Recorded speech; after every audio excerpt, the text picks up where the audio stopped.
Those narrow medieval streets were a deliberate design, not a failure of imagination. We will uncover the hidden logic behind these cramped passageways, revealing why their tight confines were actually a sign of sophisticated urban planning. You will learn the surprising reasons communities chose to live in such close quarters, transforming your understanding of daily life centuries ago. What forced towns to build upwards instead of outwards, and how did a simple walk to the market become a matter of life and death? When you think of a thriving city, how much space do we truly need to live well together? Survival in the Middle Ages was a constant negotiation with danger. Fear of invasion shaped the very stones beneath their feet, forcing communities to build not for comfort, but for defense. The narrow street was a brilliant, brutal answer to this existential threat. Imagine a heavily armored knight on horseback, the tank of its era, trying to navigate a corridor barely wide enough for two men to walk abreast. His lance becomes useless, his mobility vanishes, he is trapped. From the overhanging buildings above, townspeople could rain down rocks, boiling water, or anything else at hand onto the confined attackers below. This urban design transformed a simple marketplace or residential lane into a multi-level killing ground. The main gates might eventually fall, but the labyrinth within promised a bloody, house-by-house fight that few invading forces would have the stomach to endure. The town's greatest strength was not just its outer wall, but the defensive maze locked within it. Those towering walls created a world of brutal mathematics. Every inch of space inside their protection was measured not in feet, but in its potential for survival and profit. Constructing such a massive ring of stone was the single greatest expense a town would ever face, a communal investment in their own safety. This meant the land it enclosed became the most valuable real estate imaginable. Think of the area within the walls not as a town, but as a lifeboat. There was only so much room to cram in as many people, trades, and homes as possible. The streets themselves had to shrink. A wide, generous boulevard was a luxury they simply could not afford.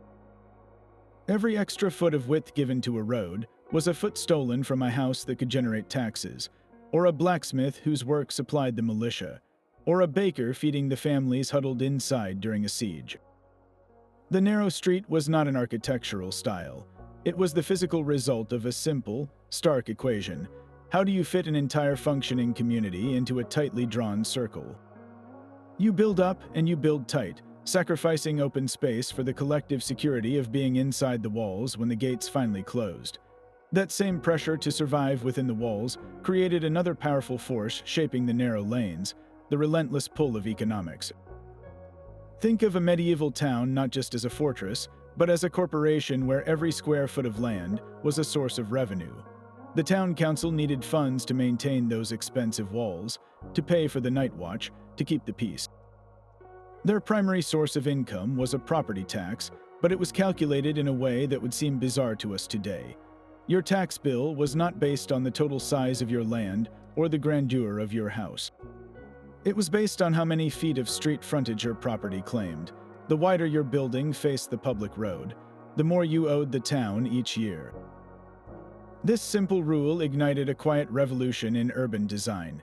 If width cost you money, the solution was obvious. Build upwards and build deep, but keep your face to the street as narrow as possible.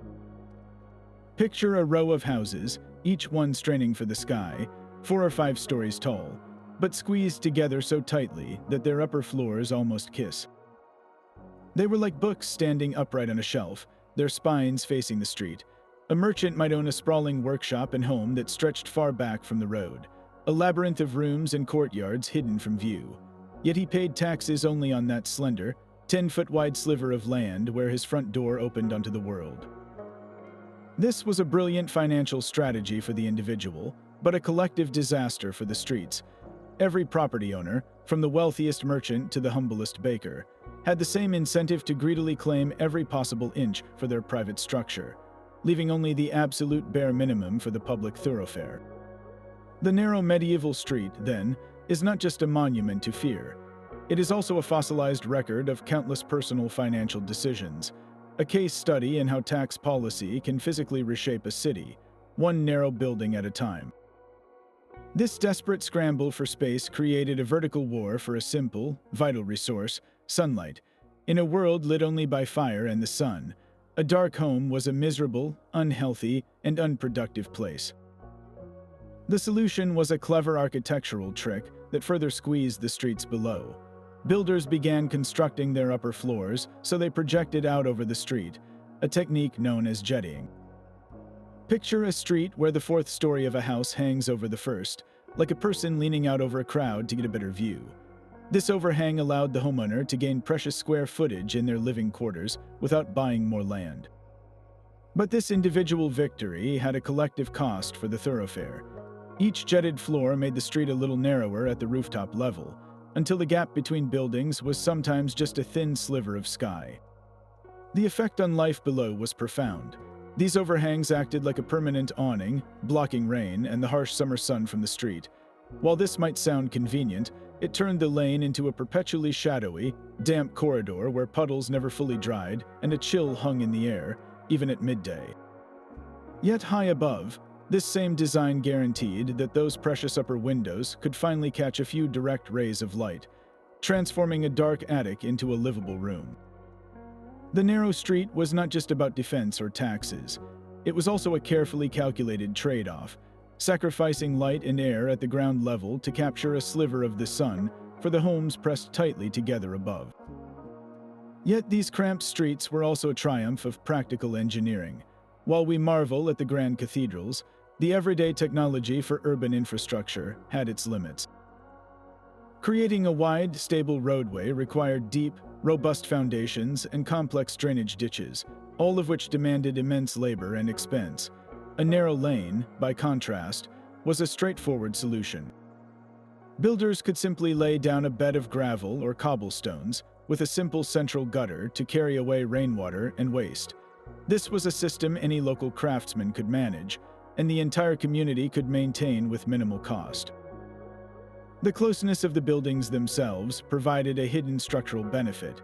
In a dense row of timber-framed houses, each structure lent support to its neighbors, like a row of books leaning against one another.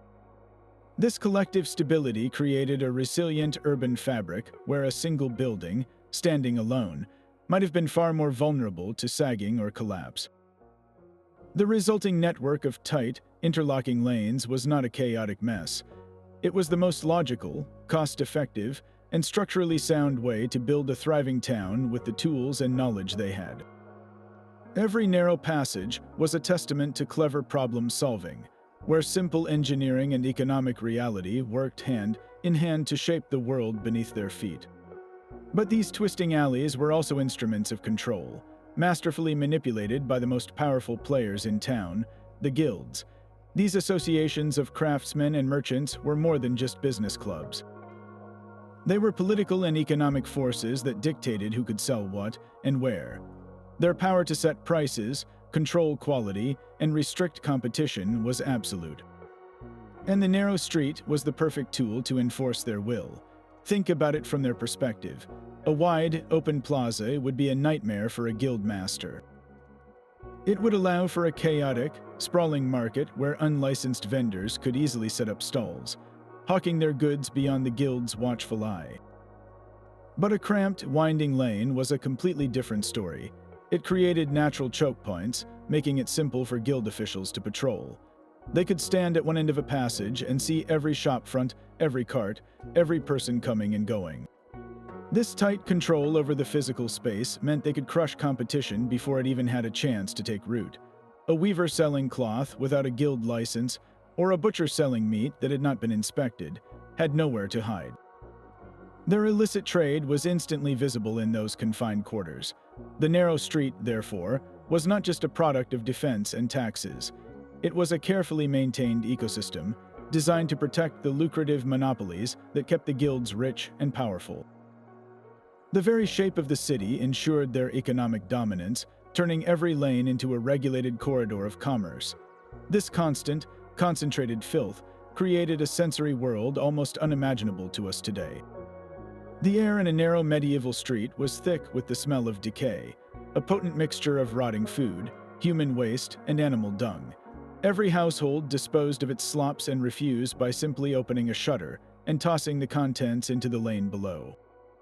With buildings packed so tightly together, this waste had nowhere to go but onto the cobblestones underfoot. While this seems utterly disgusting by modern standards, it followed a grim, practical logic. The very design of the street, with its tight confines and central gutter, turned rainfall into a primitive sanitation service. When the skies opened, water would rush down the narrow channel of the lane, gathering force as it flowed. This torrent would sweep through the central gutter, acting as a natural flushing mechanism that carried at least some of the accumulated waste downhill, away from the main living areas and hopefully toward a river or a designated dump. A wide, open street would have allowed the filth to simply spread out and stagnate in large puddles, but the narrow passage forced the rainwater into a concentrated stream, giving it the power to cleanse. It was a system that was far from perfect and utterly horrifying by our standards, but for the people living there, it was a predictable, cyclical part of urban life. The stench and the muck were simply the price of having thousands of people living securely behind a wall. A daily reminder that the collective safety of the community came with some very unpleasant compromises. Within this dense web of buildings, privacy was a concept that simply did not exist. Your life was an open book to the street. A loud argument with your spouse, the cry of a newborn baby, the smell of a neighbor's cooking pot, all of it spilled out through thin walls and open windows into the shared air of the alley. This intense proximity forged a powerful, almost familial bond among residents. They relied on each other constantly, borrowing tools, sharing news, and banding together in times of sickness or need. The woman across the lane was not just a face. She was the person who would watch your children if you had to run an errand. The butcher next door was the one you would call for help if a fire broke out. This created a resilient social fabric, woven from thousands of these daily interactions and mutual dependencies. But this very closeness came with a heavy price, the loss of anonymity. In such a confined space, social pressure became the most powerful law. Any deviation from the accepted norms was instantly noticed and quietly judged. A man stumbling home drunk, a couple seen arguing too frequently, a shopkeeper suspected of using false weights, none of these secrets could be kept for long. The street itself became a watchful eye. With houses leaning so close that neighbors could almost shake hands from opposite windows, every lane was a stage, and every resident was both an actor and an audience member. This informal surveillance was the town's true police force. There were no professional officers patrolling these alleys. Instead, order was kept by the collective gaze of the community. The gossip that traveled from one end of the street to the other in a single morning could ruin a reputation or force a wrongdoer to make amends. This system was far from perfect, of course, and could breed its own kind of tyranny through rumor and prejudice. Yet it created a world where your standing with your neighbors was your most valuable possession, a form of social currency more immediate and sometimes more powerful than any coin. This same closeness that provided social glue also created a terrifying vulnerability: fire. The narrow streets and overhanging timber frames formed a perfect tinderbox, where a single spark from a blacksmith's forge or an overturned kitchen candle could doom an entire neighborhood. Flames would leap across the alleyway in seconds, using the jetted buildings as a bridge to race from roof to roof, trapping residents in a deadly inferno, with few avenues of escape. Yet, in a grim paradox, the very design that spread the danger also offered a sliver of defense. When a fire threatened to jump the gap, neighbors on opposite sides of the street would work in desperate unison. They would soak heavy wool blankets in barrels of water, or even vinegar, and stretch them across the narrow space between their upper floors, creating a wet curtain to smother the advancing flames. This was a community's first, frantic line of defense, a testament to how their survival depended on immediate, coordinated action. But such makeshift measures were often tragically insufficient against a determined blaze. The true architectural defense against fire was not found in the cramped residential lanes, but in the deliberate creation of wider, open spaces at the very heart of the town, the market square. This central plaza was not just a place for commerce. It was a calculated firebreak, a wide gap in the urban fabric designed to halt a fire's progress dead in its tracks. When flames came roaring out of a narrow alley, they would reach this open expanse and find nothing left to burn. The market square stood as a silent guardian, a sacrificial space that proved sometimes the most vital structure in a city of wood and stone was a void, an emptiness that could save everything surrounding it. This drive for communal survival created a cityscape that stood in stark contrast to the order of a vanished world.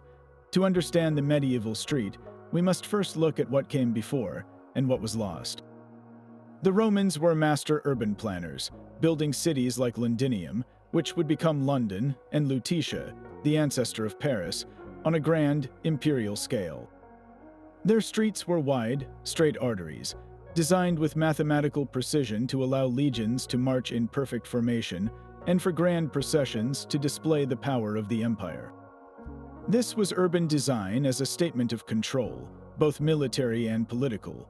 But with the fragmentation of the Roman Empire, that centralized power and the vast engineering knowledge it commanded faded away. The organizational capacity to survey and construct such ambitious cities simply vanished for centuries. Medieval towns did not spring from a planner's drawing board. They grew like living organisms, often sprouting directly from the rubble of Roman ruins. They followed the cow paths, the property lines, and the natural contours of the land.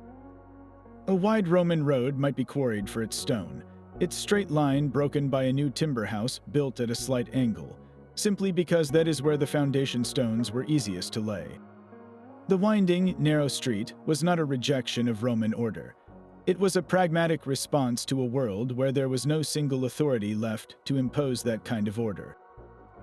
It was architecture born of local necessity, not imperial command, a testament to communities rebuilding the world with the tools and the knowledge they had left. Even the carts and wagons that did enter this world were forced to adapt to its narrow logic. For centuries, heavy goods moved through these passages on the backs of mules and donkeys, animals perfectly suited to squeeze through tight spaces. But as the economy grew, the cart became more common, and the city's design presented a new puzzle. How do you fit a wide, wheeled vehicle into a street barely wider than the cart itself? The solution was ingenious and laborious. A merchant receiving a delivery of barrels or sacks of grain would not have the cart pull up to his door. Instead, the driver would stop at the entrance to the lane, a place just wide enough to work. There, the cart would often be partially disassembled, its goods unloaded and carried the final distance by hand or by a single, patient donkey. The cart itself was a local tool, built small and nimble for this very purpose. This reality meant that through traffic, the long-distance wagons carrying goods from one city to another were almost never seen in the cramped heart of the town. A merchant caravan would arrive at the main gate only to be directed away from the inner labyrinth. They were forced to travel along the roads that ran outside the walls, their business conducted in suburban markets or at the gates themselves. The narrow streets, therefore, were not failed highways. They were intentionally designed as local access lanes, serving only the people who lived and worked within them. This reinforced their slender form with every cart that had to stop and every wagon that was turned away, proving that the flow of commerce was always secondary to the defensive, economic, and social pressures that had carved the city from stone and timber. This constant press of bodies in the alleyways found its purpose at a single, vital point, the public well. In a city of thousands, there might be only a handful of these water sources, making them the absolute heart of daily life. The journey to fetch water was a task that fell mostly to women and children, a chore repeated multiple times a day. This meant the path from any given home to the nearest well, or conduit, became one of the most worn and crowded routes in the entire town. Imagine the scene each morning, a steady stream of people moving through the narrow lanes, each carrying buckets or pots. They formed a slow, flowing river of humanity, their progress dictated by the width of the passage. This relentless traffic did not create the narrow streets, but it cemented their form. When the most essential daily activity for survival required people to move on foot in single file, the idea of widening a lane for the occasional cart or a noble's procession would have seemed not just impractical, but completely illogical. Why sacrifice precious building space to create a wide road that would sit empty most of the time, when the existing, cramped path was perfectly suited for the constant, vital flow of people carrying water? The congestion was not a flaw. It was a sign of a functioning system, where the design of the city perfectly matched the most fundamental rhythms of life. This collective reliance on a few central points wove another thread into the social fabric. The well was not just a source of water, it was a source of news, of gossip, of community connection. In those moments of waiting, alliances were formed and information was exchanged, all within the tight confines of a street shaped by the simple, unyielding need for a drink of water. This spiritual rhythm of the town found its ultimate expression in the parish church. Every Sunday, and on countless holy days, a transformation swept through the cramped lanes. The entire population of a district would emerge from their homes, pouring into the streets in a single, flowing mass of humanity. The narrow passages leading to the church doors became rivers of people, all moving with a shared purpose. This was not a chaotic stampede, but a slow, deliberate procession.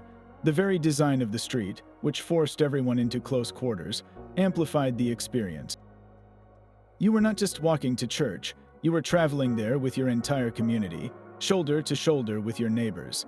The physical crush of the crowd became part of the ritual, a tangible reminder of your place within a larger body of believers. The tight confines of the lane, which normally served commerce and defense, were temporarily repurposed for this weekly social and spiritual gathering. This journey compressed the community, breaking down the small, private separations of daily life and forging a collective identity before the congregation even reached the church steps. The narrow street, in this sacred context, was not an obstacle to be overcome. It was a sacred funnel, compressing the faithful and directing their collective energy toward a single, divine destination. The story of the narrow street comes alive on a single lane in York, England, known as the Shambles.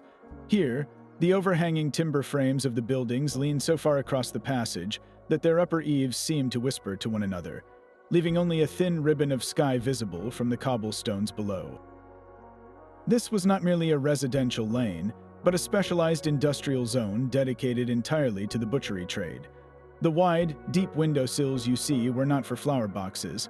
They were the original display counters, where butchers laid out their cuts of meat for customers. The incredible narrowness of the street was a deliberate and brilliant piece of environmental control. By blocking out direct sunlight, the lane functioned as a natural refrigerator, keeping the meat shaded and relatively cool throughout the day, a vital preservation method in an age before ice. And the central gutter, that channel running down the middle of the street, had a grimly efficient purpose. It was not just for rainwater. After the day's slaughter, the butchers would sluice their stalls, and the gutter would carry the blood and offal away in a torrent, a daily cleansing ritual born of brutal necessity. Every single feature of the Shambles, from its shadowy coolness to its efficient drainage, was a perfect marriage of architecture and occupation. This street is a frozen moment in time, a place where the medieval logic of narrowness is explained not by theories of defense or taxes, but by the visceral, practical demands of a single, bloody trade. Yet even the most crowded land-based city had one thing Venice did not: the luxury of expansion. Built upon a cluster of marshy islands, every single square foot of Venice had to be wrestled from the water. The city's famous canals were not its roads, they were its superhighways for bulk goods. The true circulatory system of daily life was a dense web of incredibly narrow passages called calli. These were not streets in any conventional sense, but paved footpaths threading between buildings, sometimes so slender that two people could not walk side by side. Venice faced no threat of knights on horseback storming its gates. Its walls were the surrounding lagoon, its defense was the sea. Here, the crushing pressure of real estate was the sole architect of form. The calli are the ultimate proof of a powerful idea. Even without the fear of invasion, the sheer economic cost of creating and maintaining dry land was so immense that the same principle of maximum density applied. Why waste precious, manufactured ground on a wide avenue when a slender footpath served the same purpose for a population moving on foot? The Venetian labyrinth is a pure, undiluted example of how the mathematics of space, when pushed to its absolute limit, will always produce the narrow street. It is a city built not for defense, but for profit, and its cramped beauty is a direct result of that single, driving force. But the arrival of the Black Death shattered this world, leaving survivors to rebuild with a terrifying new understanding of disease. The plague wiped out over half of Europe's population in the 14th century, emptying entire city blocks and leaving a haunting silence in once bustling lanes. You might assume this catastrophic loss of life would have finally opened up the cities, creating wider, more sanitary streets. The truth is far more paradoxical. In many places, the narrow streets became even more entrenched. The economic devastation was so complete that there was simply no capital, no labor, and no political will for ambitious urban renewal projects. Tearing down old, cramped quarters to build spacious new avenues was an unthinkable luxury for societies struggling just to feed themselves. The psychological impact of the plague was even more powerful in shaping the urban landscape. Medieval medicine operated under the miasma theory, the belief that disease was spread through foul, corrupted air. People thought that winds sweeping across the countryside could pick up these poisonous mists from swamps and graveyards, carrying sickness into the city. From this perspective, a narrow, enclosed street was not a death trap, it was a shield. The overhanging buildings and winding turns were seen as a protective barrier, a way to block those malevolent winds and keep the corrupting air at bay. A wide, open boulevard, by contrast, was terrifying. It was an invitation for the plague to blow right into your home. So in the aftermath of the pandemic, the very architectural features we now associate with filth and disease were actively preserved and even valued as a form of public health. The choices people made in the shadow of mass death were not always logical to our modern eyes, but they reveal a desperate community clinging to the only model of safety it understood, reinforcing the narrow streets that had always defined its world. The medieval streets' reign of narrowness finally met a formidable enemy, fire itself. After a particularly devastating blaze, a new sound could sometimes be heard echoing through the charred remains of a city, the sound of a royal decree. A king or a town council, shaken by the loss of life and property, would issue an order. No longer could builders use wood for the fronts of houses on main streets. From now on, they must build in stone, and those new stone walls had to be set back from the street by a specified number of feet, creating a wider passage that could act as a permanent firebreak. This was not a suggestion. It was one of the first attempts to impose a uniform rule of safety upon the chaotic, organic growth of the city. Think of the shock this must have caused. For generations, the system was clear. You built out over the street to gain space and paid taxes only on your narrow frontage. Now, the crown was demanding you sacrifice that precious upper floor space and use a more expensive material, all for the good of a community you might not even see in your lifetime. These early building codes were the first glimmer of modern urban planning, a radical idea that public safety could outweigh private profit. Yet for a long time, these decrees were wildly inconsistent. They were reactive, not proactive, only appearing after a town had already burned to the ground. Enforcement was patchy. A wealthy merchant might bribe an official to look the other way, or a homeowner might simply rebuild in the old style once the memory of the flames had faded. But the principle had been planted. The purely pragmatic, narrow street was no longer the unquestioned default. A new age was dawning, one that would gradually trade the defensive huddle for the safety of open space, beginning the slow, centuries-long process of pushing the walls of the city outward once more. This social division was carved directly into the stone and soil of the city itself. Walk from a cramped, shadowy lane where the common people lived and worked, and you would eventually emerge into a startlingly different world. The approach to a great cathedral or a castle gate was often a wide, open space, deliberately cleared to allow for grand processions. Here, the logic of the narrow street was completely inverted. A bishop's ceremonial entry or a noble's triumphant return required room for mounted knights, marching soldiers, and long lines of robed clergy. This was not a space designed for defense or tax efficiency. It was a stage for power. The wide boulevard was a statement, a physical demonstration that the church and the nobility could command the one resource that was denied to everyone else: empty space. While a merchant counted every inch of his street frontage to save on taxes, the elite simply took the land they needed for spectacle. This stark contrast between the open spaces of the powerful and the cramped alleys of the populace was a constant, silent lesson in the social order. You did not need to read a law book to understand your place in the world. You simply had to walk from your own narrow street into the overwhelming shadow of the cathedral, a journey that moved you from a world of constraints into a domain of breathtaking scale, reminding you exactly who ruled and who served. We can walk those same streets today, not on modern pavement, but by looking straight down into the earth. Archaeological digs in the hearts of ancient cities like London, Cologne, and Prague have peeled back the layers of time, revealing the true dimensions of the medieval world. The evidence is not in old maps or paintings, but in the soil itself.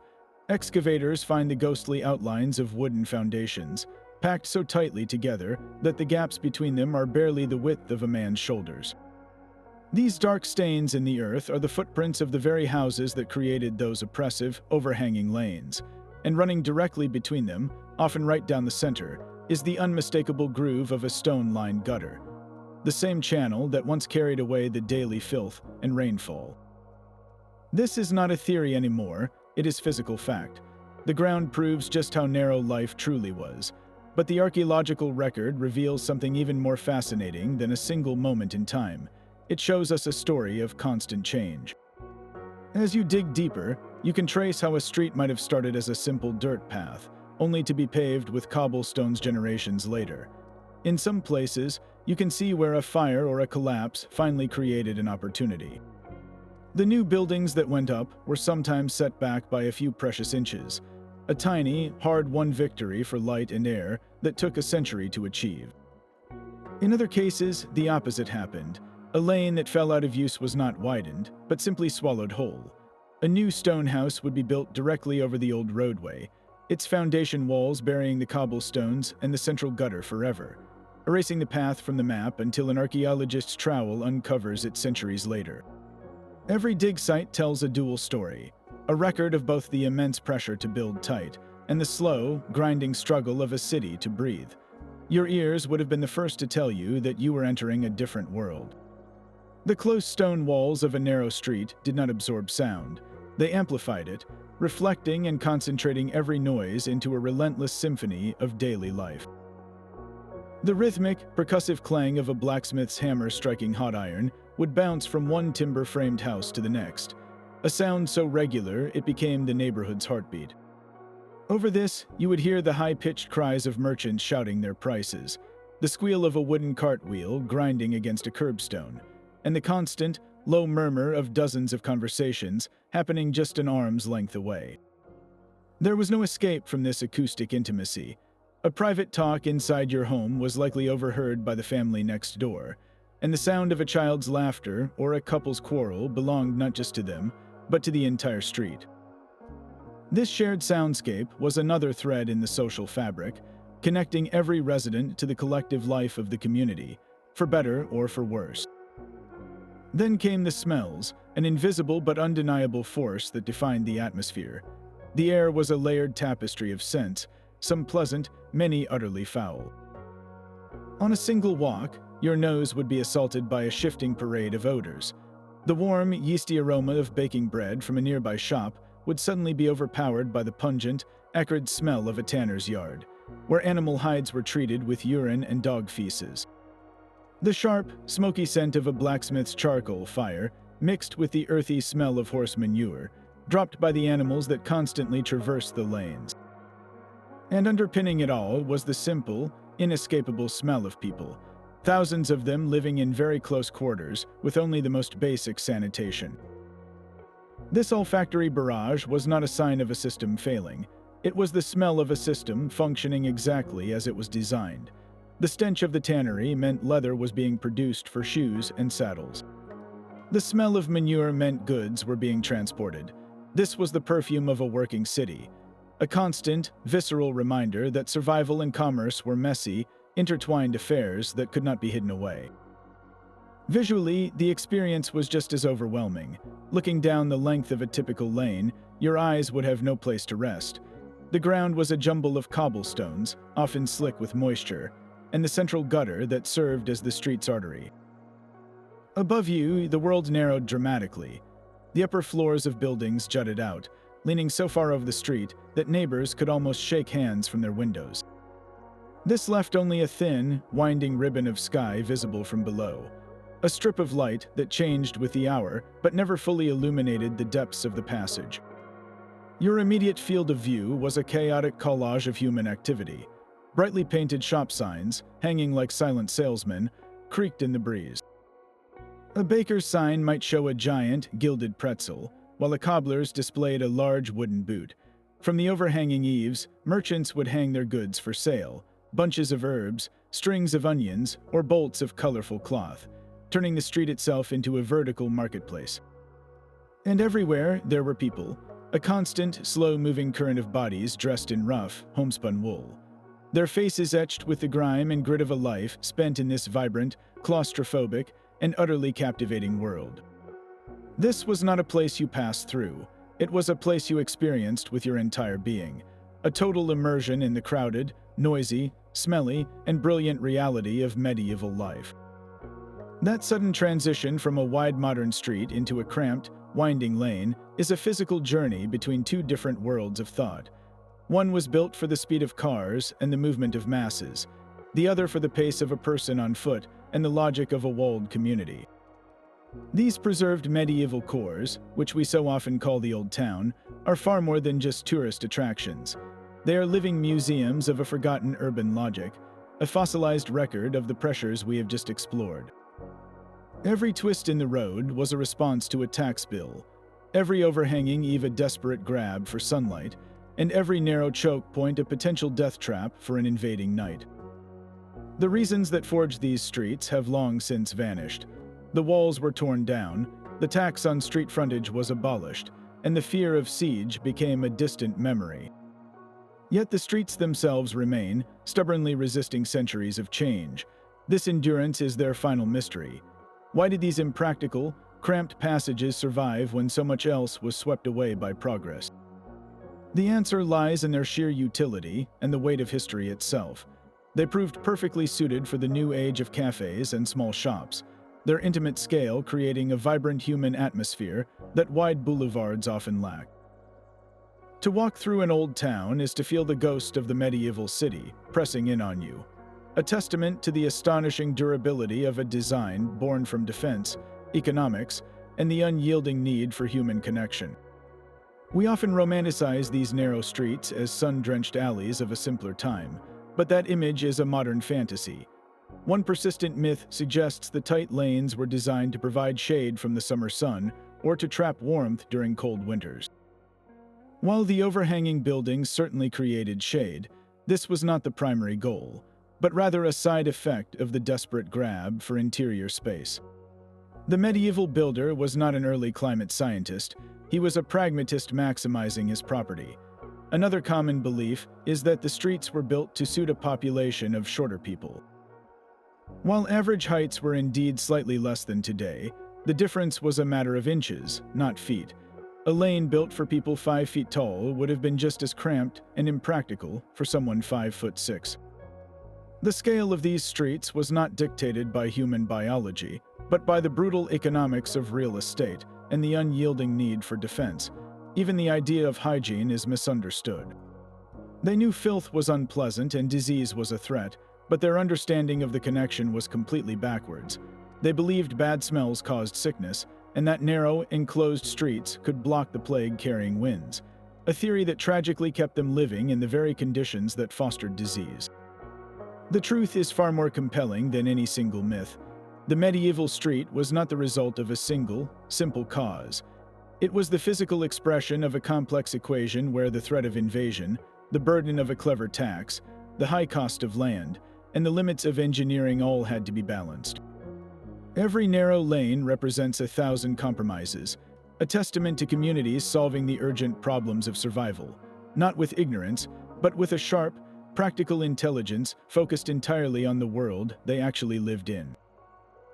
Yet the medieval European town was far from the only answer to the puzzle of pre-modern urban life.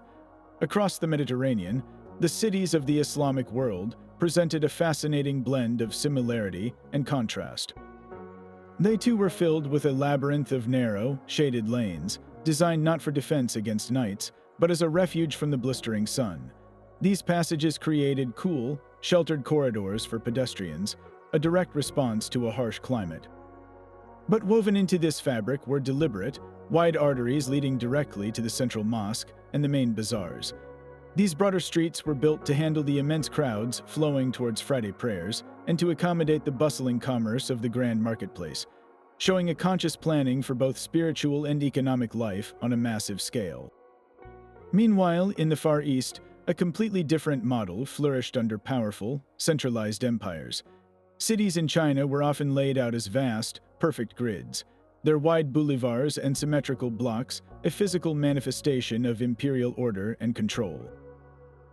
This was urban planning as an act of state power, possible only where a single, powerful authority could command the resources and labor to impose its will upon the landscape. So why did Europe follow its own, more tangled path? The answer lies in the fragmentation of power. Unlike the mighty empires of the East, medieval Europe was a patchwork of competing lords, bishops, and town councils. No single entity had the absolute authority to carve a perfect grid from the stone. The European city was not designed from the top down. It grew from the bottom up, an organic accumulation of countless individual decisions about taxes, defense, and sunlight. Its chaotic, narrow streets were not a failed attempt at a grand plan. They were the brilliant, pragmatic solution to a world where no one was truly in charge. So the narrow medieval street was never a failure of design, but a masterpiece of multi-layered problem-solving. Every twist in the lane, every overhanging eave, was a direct answer to the brutal realities of its time. It was a defensive weapon against armored knights, a financial strategy to outwit the tax collector, and a social network carved in stone and timber.